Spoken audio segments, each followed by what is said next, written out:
So it is so great to be here in the studio at the William Knox Library here at the University of the Pacific.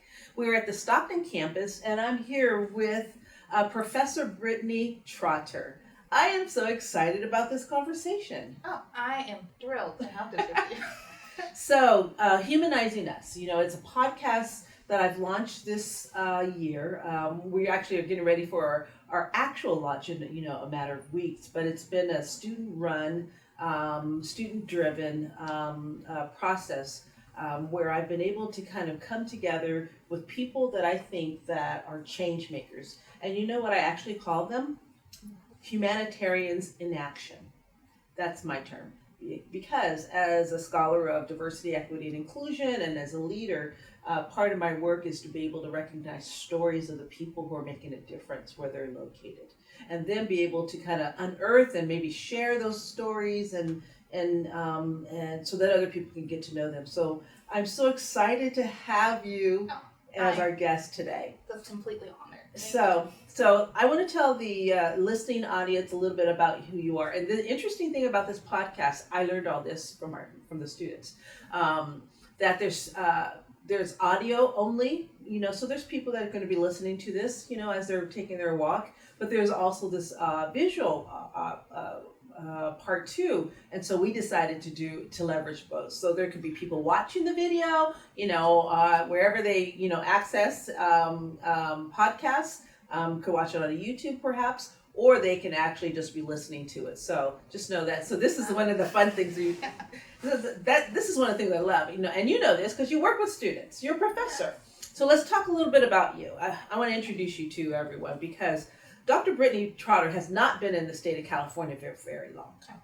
As a matter of fact, when I met you, I came back to my alma mater the summer of 2021, and I first ran into you that first summer.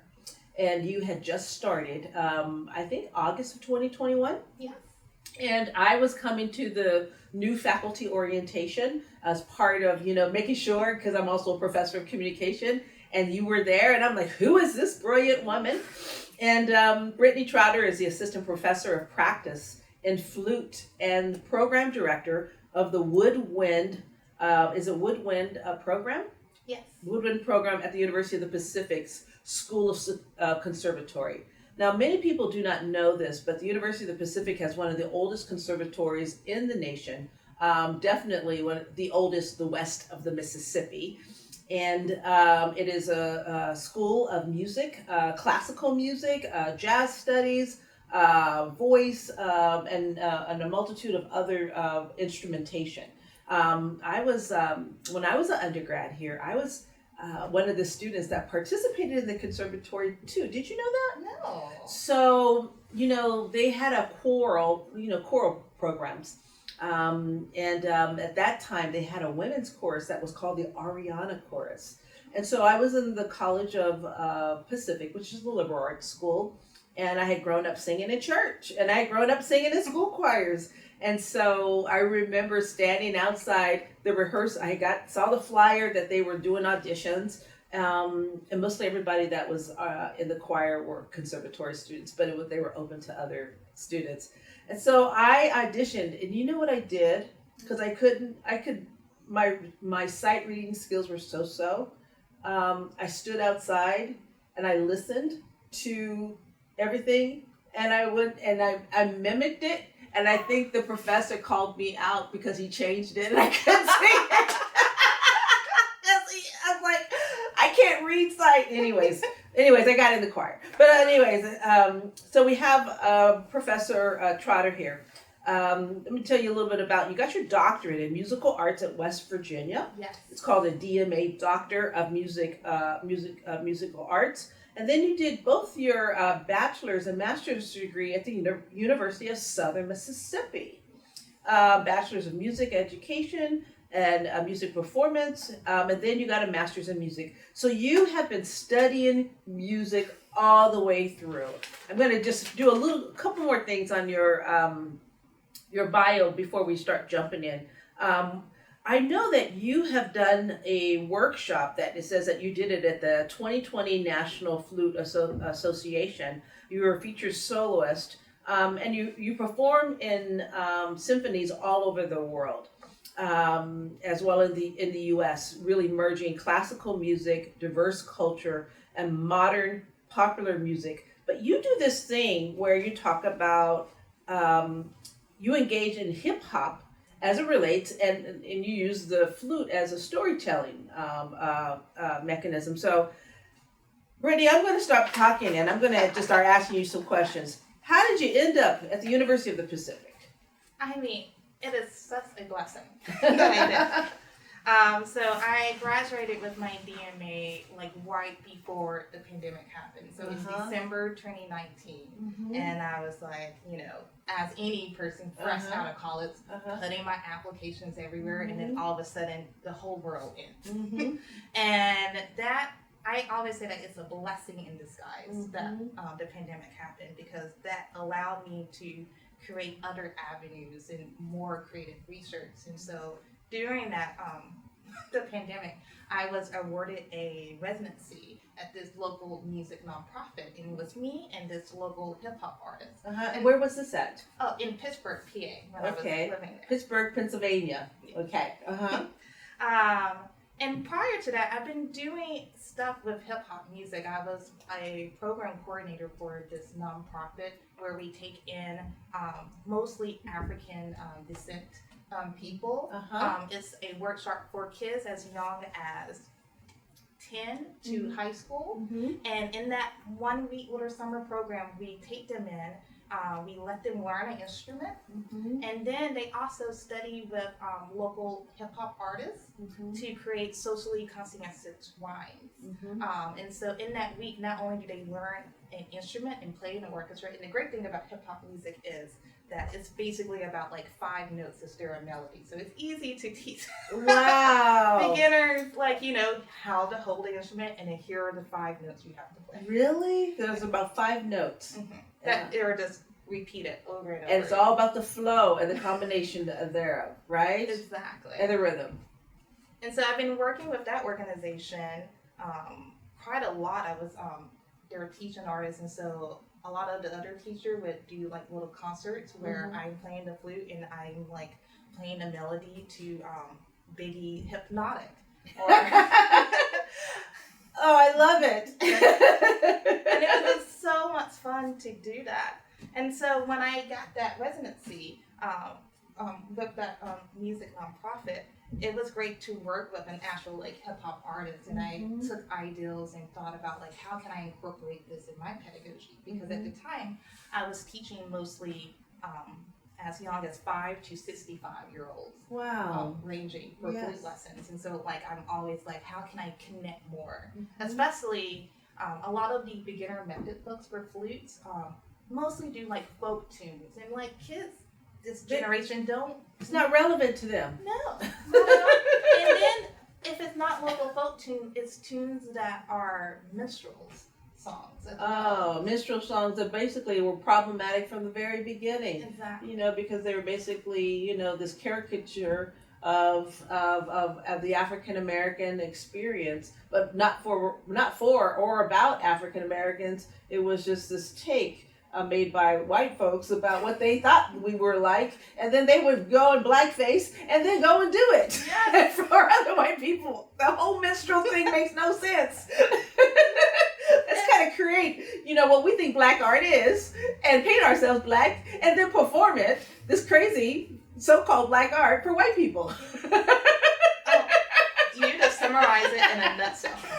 The whole minstrel music is beyond racist. It's just ridiculous. That people want to go see it. Exactly, and it's still in like beginner method books to this day. And so as I was thinking like, maybe I want to create my own little method book and now use like popular tunes and collaborate with a beat maker. So like there'd be a beat soundtrack to it. And make playing the flute a lot more fun. Oh my goodness. You're brilliant. I'm so excited. So tell me, how did you land with the flute? How did the flute become your instrument? Kind of go back to young Brittany. Help the audience understand, how you first got encountered this musical piece as your narrative making. Well, it's kind of, I think it's a funny story Mm-hmm. as I reflect back now. But I grew up in Mississippi, and I grew up, since I was young, I always had this like speech impairment. So like sometimes my W's sound like R's, and I have to catch myself at times whenever I talk. But like, it's Southern, like everyone in my family like kind of draws out their vowels. It's a Southern thing, yes. Exactly. And so I didn't really have that many friends in elementary school because I was like, oh, the person with the speech impediment. So, and that was fine because I love to read and I read a lot. So in the 5th grade, the band director came into our classroom and began to talk, and he took us all the way to the auditorium where the beginner 6th grade band played. And I was like, oh, this is fun. I want to like join this. And then after that performance, we was lined up to go to different tables to like do instrument petting zoos. And at first I was like, oh, I want to play the clarinet. So like I started walking over to the clarinet table. And then I noticed that the group of girls that would always tease me was at that table. And I was like, no, not the clarinet girls. Yes. That's terrible. I played the clarinet, but I wasn't one of those clarinet girls. Honestly, it was not like that in my middle and high school.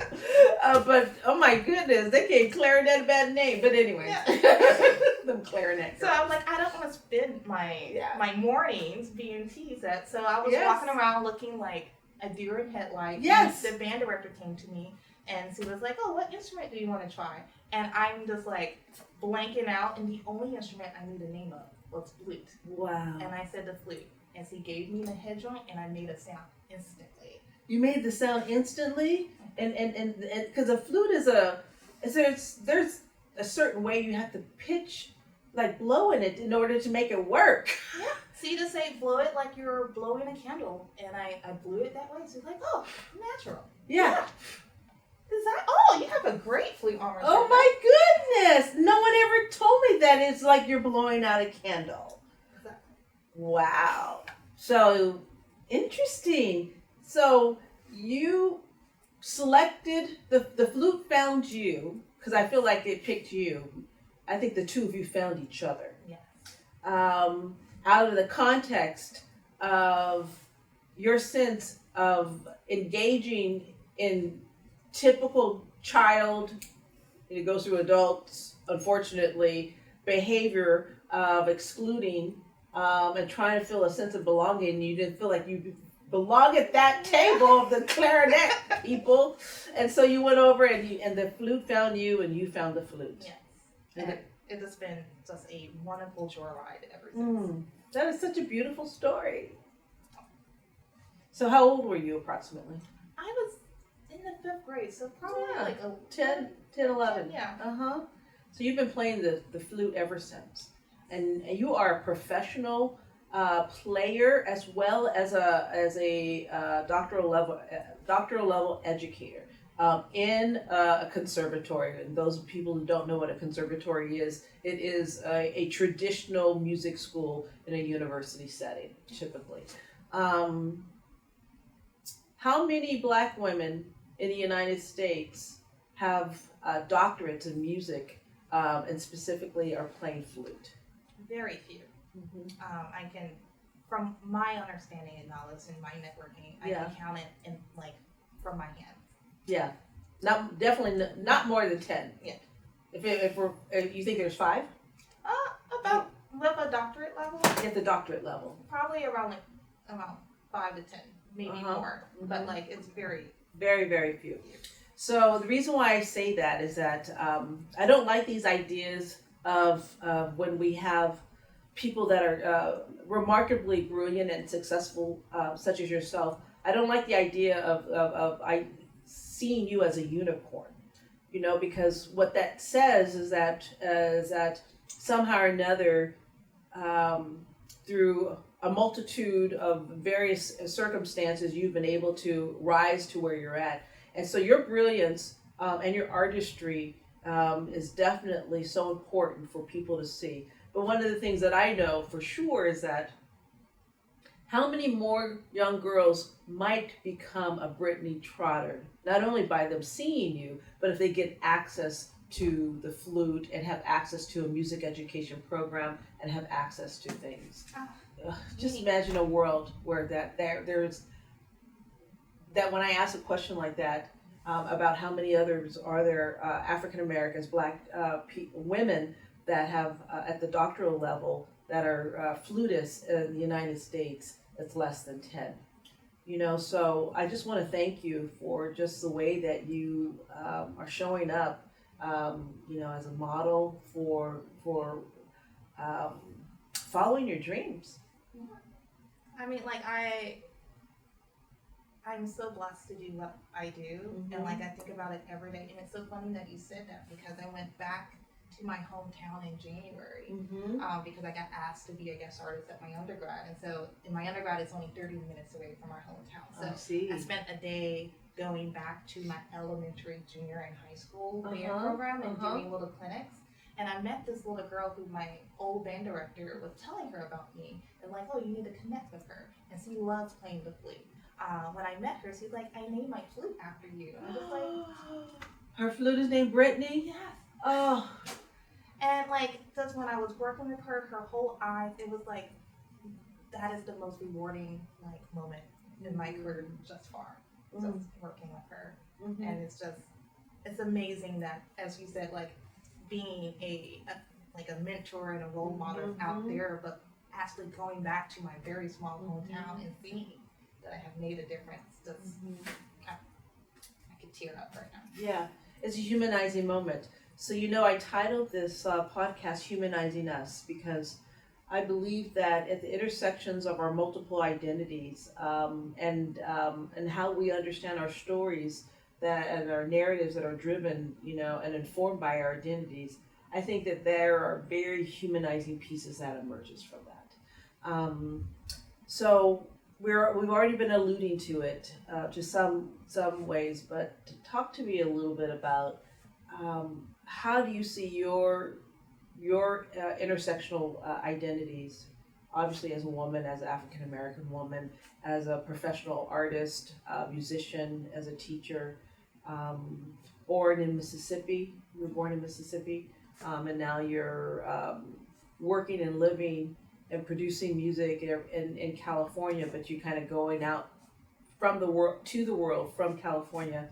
You know, talk about, you know, your identities just growing up. You mentioned even disability, you know, that becomes part of the identity as well. You know, the multiple intersecting identities. How have your identities informed who you are now? Oh, so much. Like, I am a first generation college student.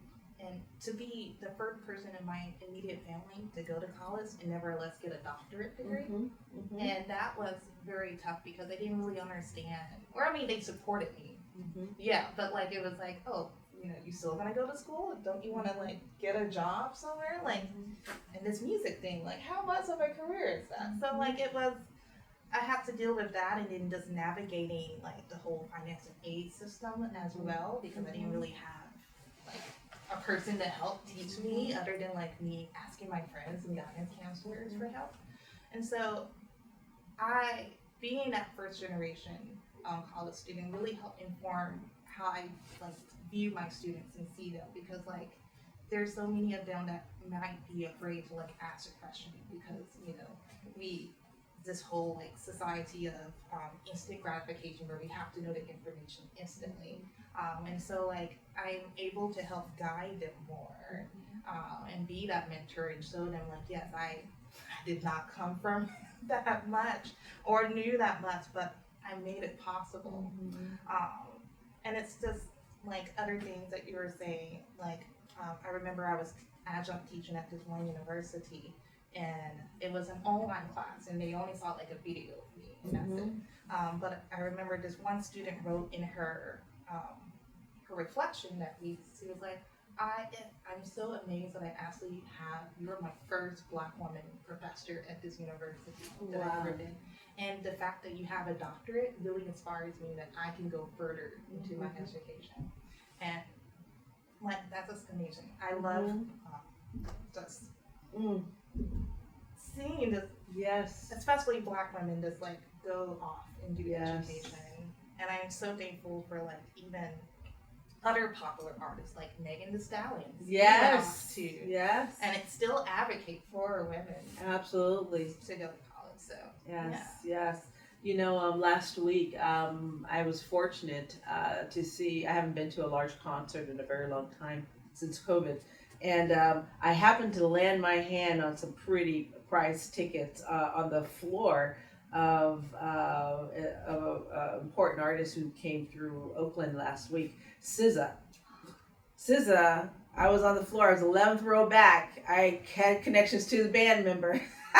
You know, I like musicians. And oh my goodness, boy, what an artist! What a presence! Yes. You know, and to see these brilliant African American women, young women, because she's maybe 32, 33. I was, and then all the young people. I think I was more amazed at just obviously enjoying myself. But because I've been an educator for 30 years, and I've worked with thousands of young people, I understand the developmental process. I just recognize how special she is, and how not just the voice and the music that everybody's kind of screaming at, but I just was amazed, and I was just saying, thank God that she's there, you know, and she's continued the tradition of the people that came before her, you know, and just you know. Tradition of excellence.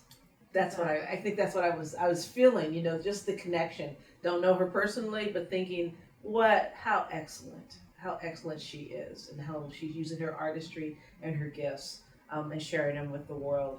So you do a lot of projects and presentations yourself. So I want to talk a little bit about some of the things that you've done. You're a frequent guest lecturer at universities. Of course, you would be obviously at various schools. Your dissertation, because it's fairly new, was examining music hybridity and cultural influences in Valerie Coleman's Wish Sonatine and Fan Me Iman.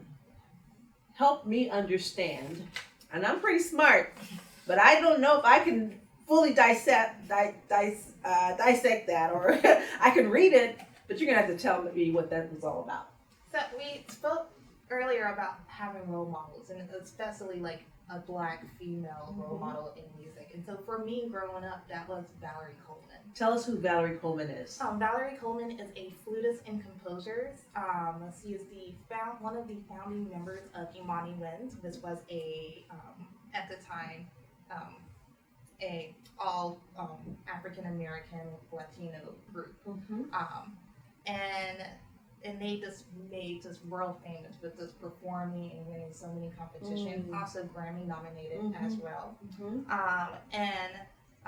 She left Imani Winds and to concentrate more on her compositions, writing. And she has written the scores of music for wind quintet, for the flute, of course, other small chambers, and even orchestras.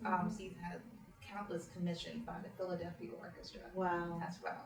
And so I have been to me, she is like Michelle Obama and Oprah all mixed into one in like a musical form. I love it. And so I just does she know you wrote this dissertation? Yes, I interviewed her. Okay, yes. And like we talked, and like when I first saw her when I was in my undergrad. Okay. Perform, and I just been following her ever since. And it was at a flute convention that I actually had the courage to like come talk to her, and she's like, "Oh yes, I know who you are," and I'm just like, "What?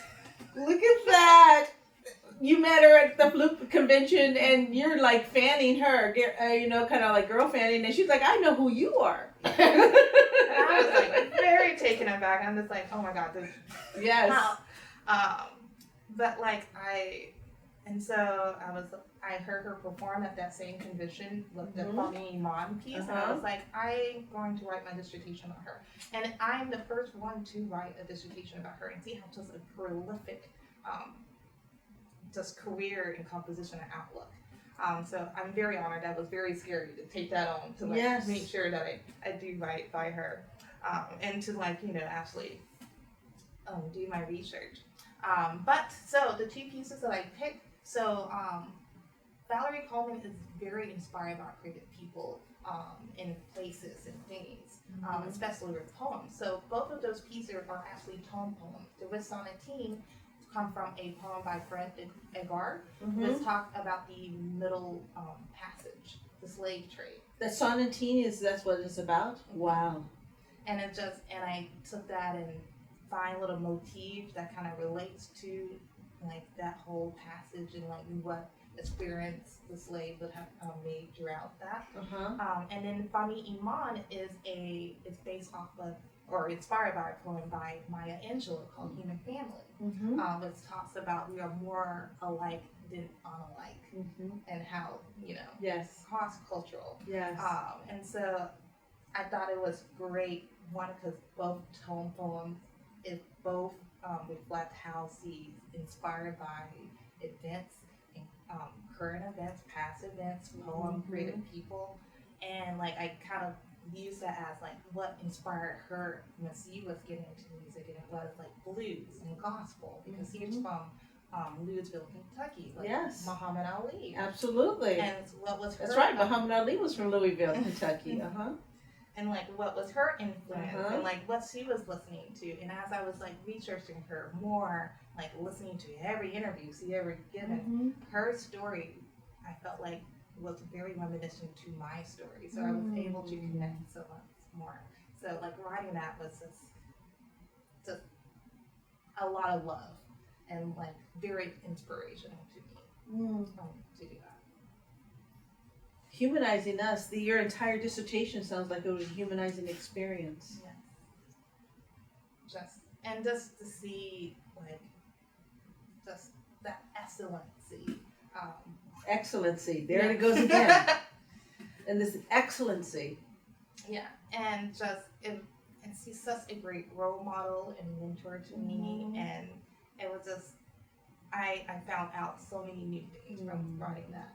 And that helped inspire me to say, hey, it's okay to put in some of my culture, my ingredient, into what I do as a classical musician. Yes. Especially Western classical, very European. Yes. And so knowing that it's okay for me and seeing how just amazing work that she has done to incorporate her own culture, and I can do that as well between my upbringing and experience into classical music is inspirational, and I didn't have to like fit this one little mold box. And that was something I've been like navigating throughout my graduate school. Absolutely. Navigating the construct of the Western classical canon, which is white and Western. And basically, how do you go about engaging it with a brilliant mentor such as Valerie Coleman, who has already gone before you, and lift up her work, because your dissertation would lift up her work within the field, and honor it in a way that others have not honored her, and at the same time recognizing the narratives of the other individuals. You mentioned the author of Sonatine, and then Maya Angelou, who was the author of the other one. So you actually are attracted to excellence because you're excellent yourself. Oh. Excellence knows excellence. You're too kind. Thank you. No, I'm just telling you the truth. I'm so excited. So talk to me a little bit about what's coming up with. Are there any flute and hip hop, things that we should be looking out for in the future from you?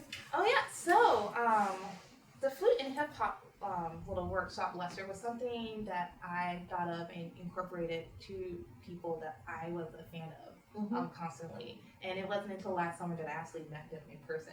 Who's this?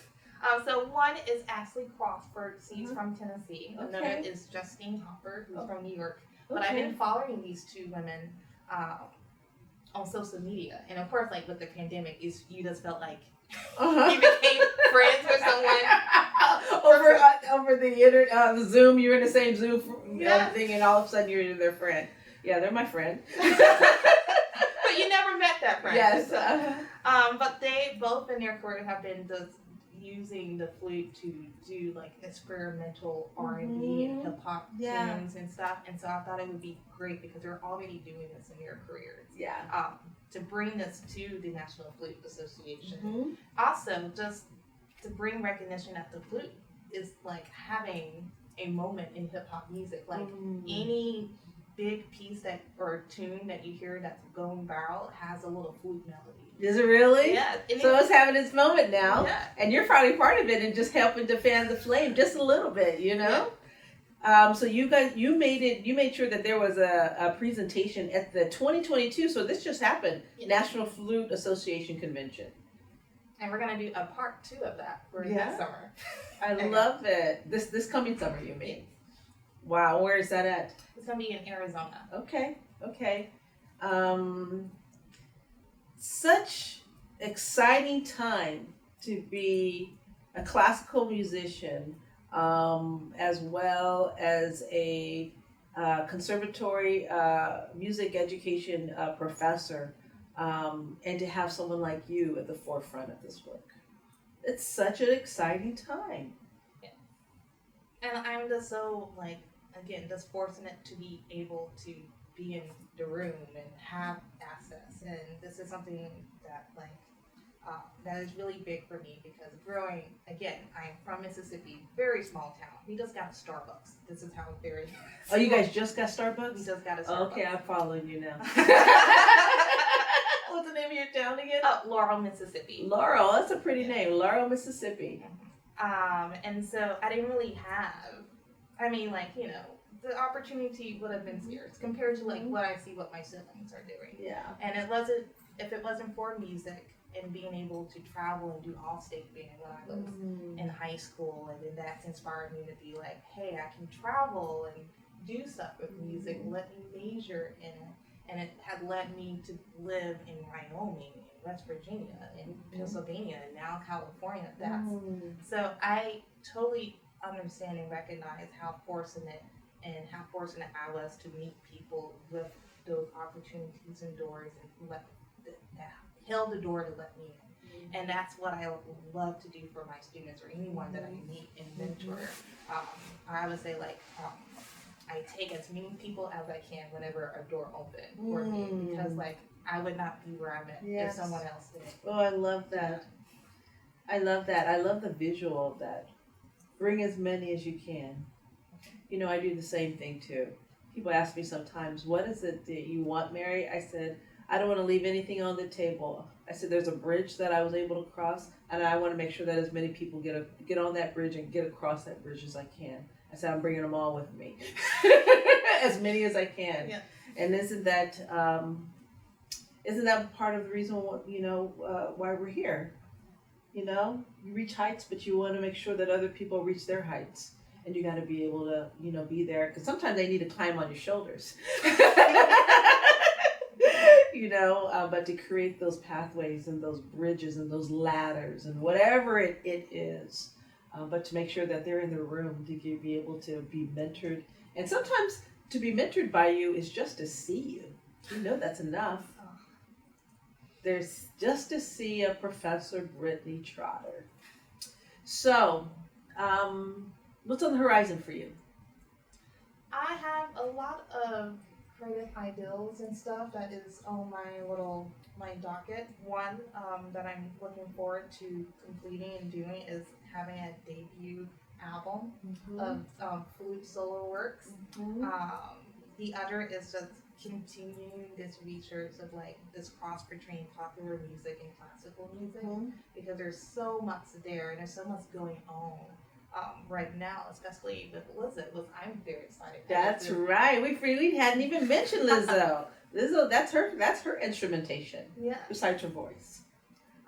So yeah, I mean, she's bringing in a lot of like new young flute players. Just seen her. Yes, and it's so great because now I remember one time I went to Starbucks for coffee and this woman was like, "Oh, what do you do for a living?" And I was like, "Oh, I teach and I play the flute." She's like, "Oh, like Lizzo?" I'm just like, "Yes."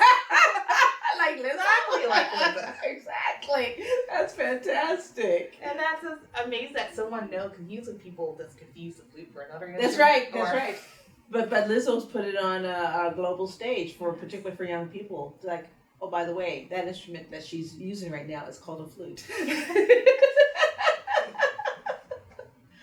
Well, before we move on, because we've alluded to this a little bit more, and you mentioned it that you had a chance to participate in your all band state all band that led to other ideas about who you could be and what you could do. What do you think is happening? What's your thoughts about the state of music education on a K-12 level right now?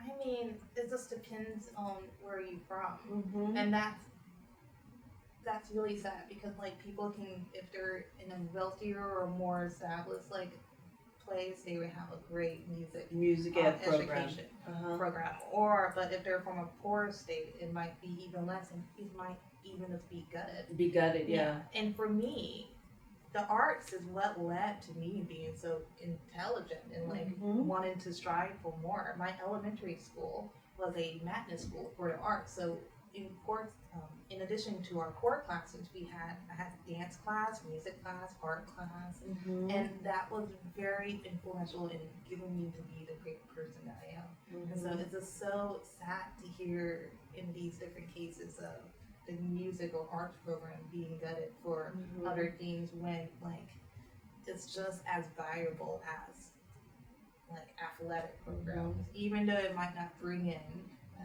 the type of revenue of that, but it fulfills you in different ways. Absolutely. And Yeah, so the divestment of the arts is we know is very short sighted. It's like banning books. Divest from the arts, you might as well just burn up the library. But it makes absolutely no sense, and it does not build and support and nurture the brilliance of children and adolescents who already have the brilliance, but they need to have a structured mechanism to allow that to come and be to its fullest fruition.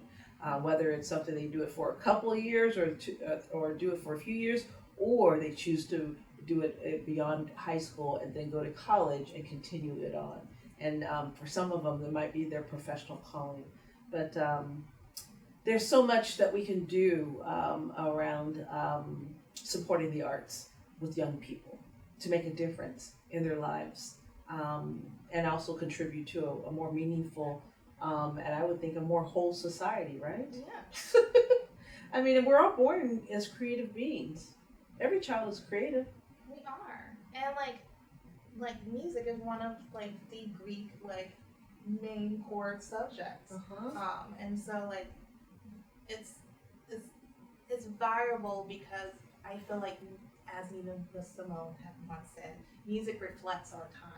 Mm-hmm. And so, in order for us to have that history lesson and like really comprehend what's just happening in this moment in time, we need music in the arts to reflect that. And so, when years from now, when our grandchildren or great great grandchildren come back and say what was happening during this time, Listen to the music. yes, Listen to the music. Read the words. Read the lyrics. look at the art. Look at the art. Yes. It'll tell you what was going on. Wow. When you hear humanizing us, what does that mean to you? It means patience, forgiveness, being gracious with oneself, and I think that's very important, especially just coming from the whole training with the pandemic. I feel like we need to give ourselves grace and permission to be ourselves, and that's permission to be ourselves. I mean, like we strive for permission from other people, but the person that matters more is ourselves, and that's the one that is kind of harder to grant that. So that's patient, being gracious, and permission to be oneself. Professor Brittany Trotter, boy, the University of the Pacific scored big time when you said yes to the Conservatory's offer to teach and to play. I am so excited that our paths have crossed this early stage of your career, because I anticipate your career will continue to unfold in beautiful and hopefully magical ways. And I can't wait to see what your album will be in the future and all the work that you're going to produce and all the goodness that you're going to do. Thank you so much for being with me today on Humanizing Us and sharing your story. And as it is at this particular stage, we have a young woman from Mississippi sitting here in Central California with us, but it's changing the world from where you're located. Thank you so much. I so appreciate you. Thank you so much for having me on. Great.